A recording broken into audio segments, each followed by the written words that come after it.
Now that the dust has settled upon the Championship season for 2016-2017, spoiler alert, Blackburn Rovers were the third team to get relegated, finishing in 22nd place despite defeating Brentford 3-1 away on the last day of the season. Ultimately, I have no blame towards Tony Mowbray. He's done a stellar job in what are rather extenuating circumstances.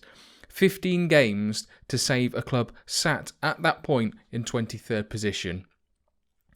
Started off with 7 games unbeaten. Yes, only 2 wins and drawing 7 of the others.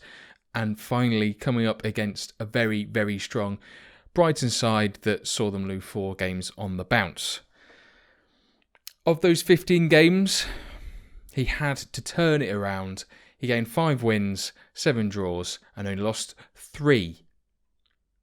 That isn't bad form if you take that in the context of an entire season. I think I would be quite happy with that if that similar sort of form. In fact, you work that over 15 games, that's 20 points.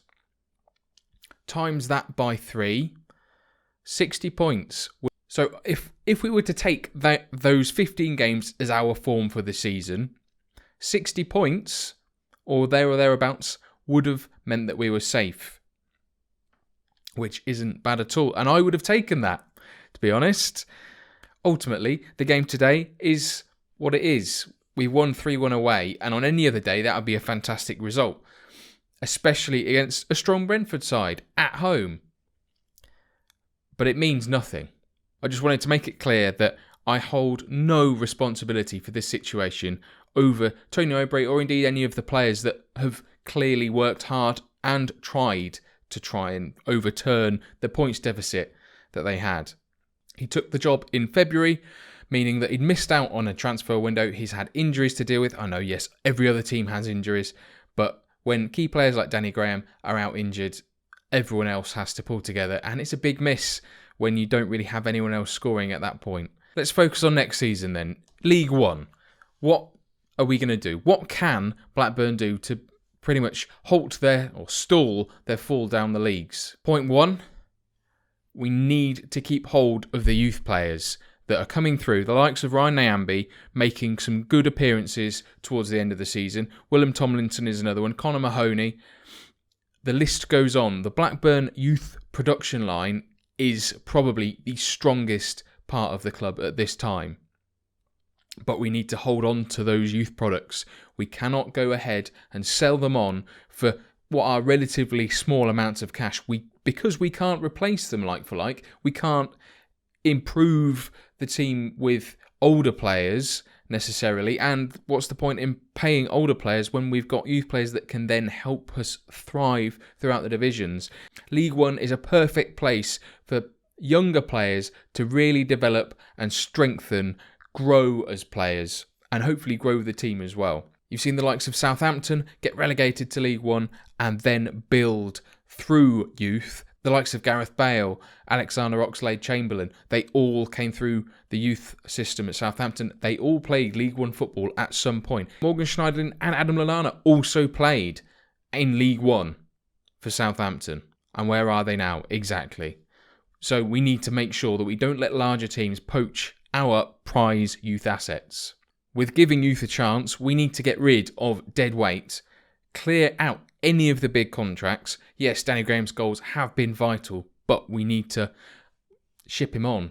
He's going to be earning a pretty penny, I'm quite sure.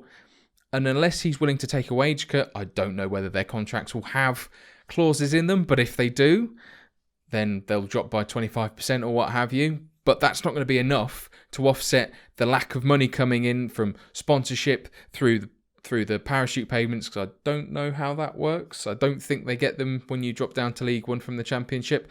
The TV money will be vastly reduced. The gates are going to be vastly reduced because the town's not massive. People aren't going to want to come to Ewood Park to watch League One standard football.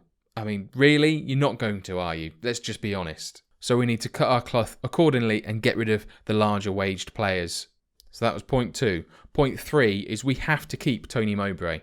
Now, I made a video about Tony Mowbray, or at least his appointment, when he was first thrust into this job. And well, he's done the best he could, as I've already said. So we need to make sure that we have stability, which is something the club has not had in so long. We just need a good platform to hopefully build, at least stop the slide anyway. And point 4, and probably the one you're mostly expecting, is get the Venkies the hell out. I don't think they're going to be wanting to stick around, but at the same time, they're going to probably struggle to find someone who's willing to buy the club in its current state. No one is going to want to buy a League One football club, hemorrhaging money, absolutely racked with debt. It's going to be difficult. Now, I'm surprised, actually. I haven't got overly emotional. I may have possibly shed a tear earlier, but I've collected my thoughts now and I'm a lot calmer. What I have decided, though, however, and those of you that may have seen on Twitter already, I will be doing a Football Manager 18 save, assuming Football Manager 18 happens, Miles Jacobson, because you like saying that every year. So we'll be seeing if I can do the impossible and bring them from League One all the way back up to the Premiership and hopefully beyond. If you're expecting like a super angry rant, I am sorry. It's been a couple of hours now. I've calmed down. But if you have enjoyed this video, pop a like on there for me. Subscribe if you are new to the channel and you would like to see more. And I'll see you very, very soon. If we really suck at League One, you'll see a lot more of the ranting and a lot more of the anger. And we'll come back here over the summer and I suppose assess where we are. If Venkies disappear, well, there'll be a massive party that I'll be throwing if no one else will be. So look forward to that too. Ta-ta for now.